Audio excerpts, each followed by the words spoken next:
Kinabukasan ng umaga, ang tinig ng yaya ay umalangaw-ngaw, nagdidirekta ng trapiko. Sige, mga tao, ang mga sangkap para sa panauhing pandangal ay doon, at lahat ng kagamitan sa kusina ay itambak ng maayos dito. Nakuha nyo, lumingon siya upang ibigay kay Xiao ang kanyang mga instruksyon. Ayos lang na magluto ng medyo sobra. Xiao, maaari naman nating ibahagi ang mga matitira sa lahat ng nasa inn. Tutal, mas mabuti ng may sobra kaysa sa kulang. Ngumiti lamang si Xiaoyu nang may pagsunod. Opo, ma'am. Inilipat naman ng yaya ang kanyang atensyon sa dalawang magkapatid na ikanaway ang kamay bilang udyat na hindi na nila kailangang makisali. Ngunit si Tang Ling ay masayang humakbang paarap, nagpapaliwanag na kamakailan lamang ay nagkaroon siya ng interes sa sining ng pagluluto. Bukod pa rito, kaarawan ng Panginoon ngayon. Paano ko naman magagawang tumayo lang sa tabi at walang gawin? Si Tang Yaing na nakatambay sa malapit ay hindi na itago ang maasim na tono sa kanyang tinig. Ano namang nakakapagtaka roon? Binigyan ni Tang Ling ang kanyang nakababatang kapatid ng isang babalang tingin. Kung hindi ka tutulong, hindi ka kakain. May utang tayo sa kanila. Ang pinakamaliit na magagawa natin ay tumulong. Iyon ay nararapat lamang. Nang makita ito, agad na nag-alok ang yaya. Kung masama ang pakiramdam mo, pakiusap ay pumasok ka na sa loob at magpahinga. Ngumuso lang si Tang Ling bilang tugon. Hindi na kailangan. Ginagawa ko lang ito para sa aking ate. Wala itong kinalaman sa Panginoon ninyong iyan. At saka, may punto ang ate ko. Ang ginagawa ko lang dito ay kumain at mag-istambay. Siguradong napakaabala rito. Isang pamilyar at natutuwang tinig ang narinig mula sa likuran nila. Si Jinwoo iyon. Lumingon ang yaya, nagliwanag ang kanyang mukha. Panginoon, sina Xiaojiang at ang iba pa ay sumabay rin. Pagbati po, Panginoon. Humakbang si Tang Ling paarap upang magbigay ng sarili niyang pagbati. Panginoon, isang magandang umaga sa inyo. Ngumiti si Jinwoo pabalik sa kanilang lahat. Ito ay dapat na isang simpleng salo lamang ng pamilya. Para saan ang lahat ng paghahandang ito? Natawa ang yaya, nagpapaliwanag. Paano kung may isang marangal na panauhin na biglang dumaan, halimbawa, isang tao mula sa pangunahing pamilya o marahil mula sa Fund Bureau? Isang mapait na ngiti lamang ang naibigay ni Jinwoo roon. Wala akong sinabihan kahit sino. Paano malalaman ng sinuman sa kanila na kaarawan ko ngayon? Ngunit nanindigan ang yaya. Oh, kalokohan. Hindi ako mapapanatag maliban kung handa tayo para sa kahit ano at lahat ng bagay. Nang makita ang kanyang determinasyon, alam ni Jinwoo na mas mabuting huwag nang makipagtalo. Sige, masusunod ang gusto mo. Gawin mo ang sa tingin mo ay tama, yaya. Nagliwanag siya, idinaragdag. Bukod pa rito, ang mga disipulo sa bulwagang ito pa lamang ay kayang ubusin ang lahat ng ating pagkain. Tingnan mo na lang ang ginawa nila sa higanteng river serpent noong nakaraan. Nilinis nila ang nilalang na iyon hanggang sa buto. Bahagyang tumawa si Jinwoo. Tama ang yaya, pag-usapan ang demonyo, at narito na siya. At gaya ng sinabi niya, si Trin Malong ay nagmamadaling pumasok na hingal. Panginoon, Panginoon. Nang makita ang kanyang nagpapanik na kalagayan, kalmado siyang nagtanong, ano ang emergency na ikatatapos ng mundo? Mga panauhin. Punong-puno ng mga panauhin ang mga tarangkahan. Lahat sila ay mula sa mga pangunahing angkan at prestihiyosong sekta na hindi ko pa narinig kailanman. Sunod-sunod silang dumarating. Ang angkang pangmula sa Hebei ay kara-rating lang din. At ang mga Reg Along dala nila ay hindi biro. Nabalitaan ko na ang batang Miss Pang ay nasa seclusion at hindi nakarating, kaya ipinadala niya ang kanyang malalim na paumanhin. Oh, at narito rin ang panganay na si Miss Min. Nang marinig ito, ang yaya ay nagbigay lamang ng isang makahulugang ngiti. Oh, anong sabi ko sa iyo? Tumango si Jinwoo bilang tugon. Alam ko na. Mula ngayon, pakikinggan ko na ang anumang sasabihin mo, yaya. Lalabas na ako para harapin ang ating mga panauhin. Salamat sa inyong lahat sa inyong pagsisikap. Sabay-sabay na sumagot ang lahat. Opo, Panginoon. Ngunit bahagyang kumunat ang noo ni Tang Ling. Ang batang Miss Pang ng angkan, nagtaka siya. Ang relasyon niya sa Panginoon ay tila hindi ganoon kasimple. Nang mapansin ang kanyang ekspresyon, malumanay na nagtanong ang yaya, may iniisip ka ba, Miss Tang? Mabilis na ikanaway ni Tang Ling ang kanyang mga kamay, may bahagyang pamumula sa kanyang mga pisngi. Oh, hindi po, wala naman. Sa mundo ng martial arts, lahat ay konektado. Natural lamang na magkaroon ng ilang kakilala. Ako, ganoon din ako. Sabi lang ng yaya, maaari kang mapanatag. Miss, base sa nakikita ko, ang koneksyon ng ating batang Panginoon sa kanya ay pormalidad lamang. Ngunit may pag-aalinlangan si Tang Yaolan. Isang pormalidad sa isang taong tulad ng batang Miss Pang, ang henyo na hindi kailanman nagbigay ng oras sa kahit kanino, ay naglakbay ng ganito kalayo papunta sa Dajia Manor. Ang sabihing wala itong iba pang kahulugan, sino naman ang maniniwala roon? Sa kaisipang iyon, isang kakaiba at hindi maipaliwanag na pakiramdam ang gumalaw sa loob nitong halin. Napakapakialamera ko na, pinagalitan niya ang kanyang sarili. Sinulyapan niya ang labas, kung saan ang mga bayani ng mundo ng martial arts ay nagtitipon, isang abalang karamihan ang pabalik-balik upang batiin si Jinwoo ng maligayang kaarawan. Ang mga regalo sa kaarawan ay dinala pa-arap, nakatambak. Kaya naman, humakbang si Men pa-arap, binibigyan ng kanyang kapatid ng isang malakas na tapik sa balikat. Iyan ang aking maliit na kapatid. Isang galaw mo lang at biglang nasa bulsa mo na ang buong Hangga County. Isang mapait na ngiti lang ang naibigay ni Jinwoo. Masyado mo naman akong binibigyan ng kredito. Ate, wala akong sinasakop. Isa lang itong maliit na dojo at ilang karaniwang mga in. Iyan pa lang ay top tier na. Sagot ni Min nang nakanguso. Gayunpaman, narinig kong mayroon kang sikretong espesyal na putahe. Papayagan mo ba ang ate mo na makatikim? Niyan ngayong araw o ano? Malamig na sumagot si Jinwoo. Limitadong edisyon iyan. Kung gusto mo, kailangan mong bantayan ang oras at pumila gaya ng lahat. Inirapan siya ni Min. Napakasama mong bata. Ang tagapaglingkod ni Min ay nagdala ng isang kahon na nakabalot sa sutla. Heto, ang regalo mo. Kunin mo. Sa sandaling iyangat ni Jinwoo ang takip, nagliwanag ang kanyang mga mata. Ito ay higit pa sa inaasahan ko. Mayabang nang umiti si Min.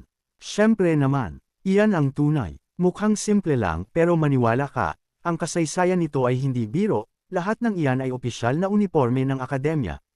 Kung gagamit ka ng bandila ng akademya, gawin mo na ng may estilo, di ba? Nagpakawala si Jinwoo ng isang maliit na ngiti, ang kanyang tono ay ganap na nakaka-relax. Isang sorpresa ito. Salamat, aking Lin, sabi niya habang tinatakpan nito ang kanyang bibig para itago ang isang mapaglarong hagikak. Ngayon lang kita nakitang may ganyang mukha. Mukhang nagbunga ng husto ang mga pagsisikap ko. Gayunpaman, sabi niya, naniningkit ang kanyang mga mata. Mas alam mo kaysa sa kahit sino na wala akong pakialam sa mga walang kwentang salita ng pasasalamat. Hindi ba? Napangiti na lang ng mapait si Jinwoo. Tama ka, sisiguraduhin kong matatandaan ko iyan. Agad na nagbago ang kanyang kilos. Sa pagsasalita tungkol sa mas mahahalagang bagay. Ang pag-renew ng iyong kontrata sa Fang Bureau ay malapit na, di ba? Ang gulat ni Jinwoo ay nakasulat sa kanyang buong mukha. Paano? Paano mo nalaman ang tungkol dyan? Isang kumpiyansang ngisi ang naglaro sa mga labi ni Min. Sino ba sa tingin mo ako?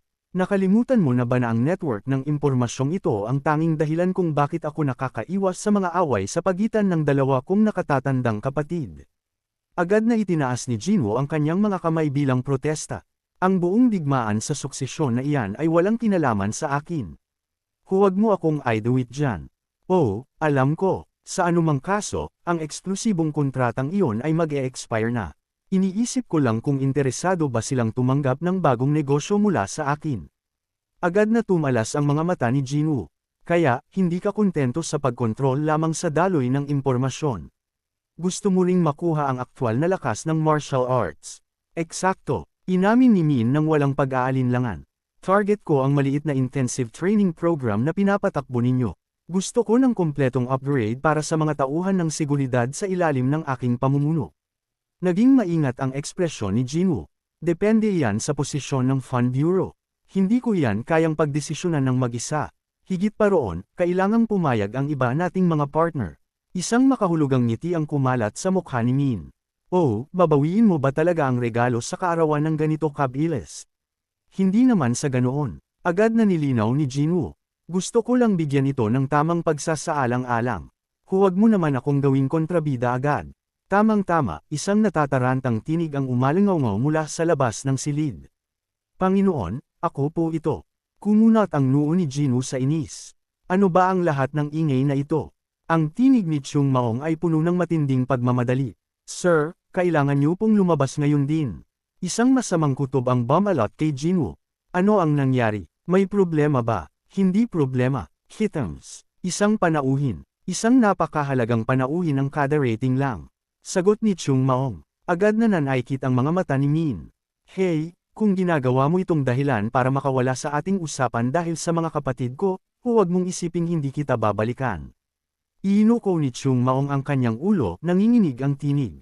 Aking binibini, ikaw ay, syempre, isang panauhin ng mataas, ngunit ang naghihintay sa iyo sa labas ay ang Grandmaster mismo. Hindi pa man siya natatapos magsalita, ang kahangahangang figure ng isang matandang lalaki na may kasamang mga tagapangalaga ay pumasok sa akademya. Ang isa sa kanila ay nilibot ang tingin sa silid bago nagpakawala ng isang mapang-uyam na komento. Punong-puno ng mga panauhin ang lugar na pabalik-balik. Mukhang hindi naman masyadong masama ang buhay niya rito sa Hongho County matapos ang lahat.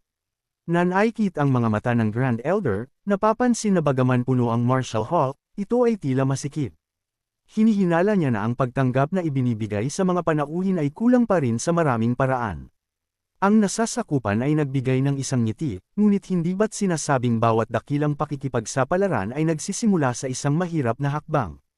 Panginoon, ang laki ng operasyon ay maaaring palaguin sa paglipas ng panahon. Hindi pa huli ang lahat para doon. Ang Grand Elder ay nagpakawala ng isang mahinang buntong hininga. Madali para sa iyong sabihin yan dahil hindi mo siya sariling dugo. Ang tanging dahilan kung bakit ako nananahimik ay dahil ang pag-aalala ay walang maaayos. Tamang-tama, lumitaw sina Jinwo at Emlan. Pagbati po, Grandmaster ng Vilya. Ang Grandmaster ay humakbang paarap ng may awtoridad, ang kanyang mga kamay ay magkadikit ng maayos sa kanyang likuran. Sino, matagal na rin ang nakalipas.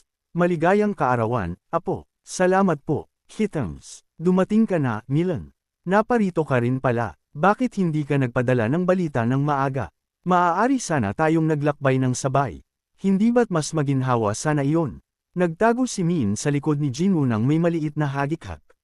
Nakalimutan ko lang po talaga sa sandaling iyon. Siguradong ipapaalam ko na po sa inyo sa susunod. Hindi na pinilit ng Grandmaster ang issue. Lumingon siya kay Jinwoo. Ang kanyang tinig ay bumaba. Kainho, maaari ba tayong mag-usap ng pribado? Siyempre po, pakiusap sumunod po kayo sa akin. Haha, mukhang bagay kang ang maging isang dojo master. Ngayon, ituro mo ang daan. Sa loob ng silid-aralan, personal na naghanda at naghain ng tsaa si Jinwoo.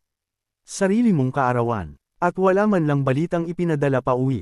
Hindi mo ba sa tingin ay medyo wala iyon sa linya? Nagbuhos si Jinwoo ng tsaa ng may matatag na kamay.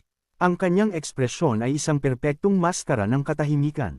Dahil lamang po ito sa naging napakaabala ko. Ang katigasan ng ulo mong ito. Hindi ito nagbago kahit kaunti. Kahit na narito ka sa malayo. Ang mga balita tungkol sa iyo ay nakakaabot pa rin sa aking mga pandinig. Nabalitaan ko na ang ilang mga tao ay nagbibigay pa nga ng mga pribadong ulat ng diretsyo sa Vilya Master. Sumagot si Jinwoo, hindi niyo na po kailangang abalahin ang inyong sarili sa mga ganyang bagay. Alam niyo naman po ng perpekto kung ano ang sitwasyon sa pangunahing bahay. Paano mo nasasabi iyan? Maaaring retired na ako at ayaw nang makialam.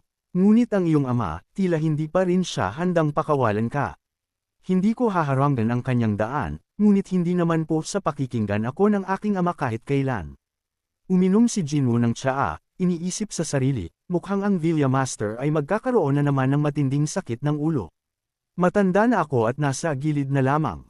Ngunit ang maisip na ang sarili kong mga inapo ay kailangang dumanas ng ganitong hirap. Inabot ng Grandmaster ang loob ng kanyang mga balabal. Tama na ito, naghihintay ang mga panauhin sa labas at hindi nakita tatagalan. Naglabas siya ng isang balumbon ng papel, heto. Isang regalo sa kaarawan para sa iyo. Isang regalo, binuklat ito ni Jinwoo. Nanlaki ang kanyang mga mata. Hindi ito isang banknote. Isa itong land deed. Nakuha ko ang maliit na bahagi ng lupang nakapalibot sa bulwagang ito. Tinitigan ni Jinwoo ang land deed habang ang malamig na pawis ay namumuo sa kanyang noo. Maliit na bahagi ba ito?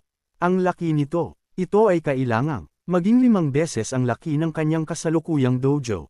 Agad siyang nagsalita. Ang kanyang tinig ay pilit. Grandmaster, isang lupain na kasing lawak nito, hindi ko ito maaaring tanggapin. Pinagkuros ng dakilang matanda ang kanyang mga kamay sa likuran, ang kanyang tinig ay malalim sa pag-iisip. Nauunawaan ko ang pagpapalawak ng dojo. Natural lang iyon, pero bakit ka rin sumasabak sa pagsasaka? Ang pagmamay-ari ng lupa ay isang pamumuhunan na hindi kailanman nabibigo. Ituloy mo. Dapat mong tanggapin ang deed na ito, apo. Kinikilala ko ang puso sa likod ng Reg Along ito, at ang pagtanggi ay magiging kawalan ng paggalang.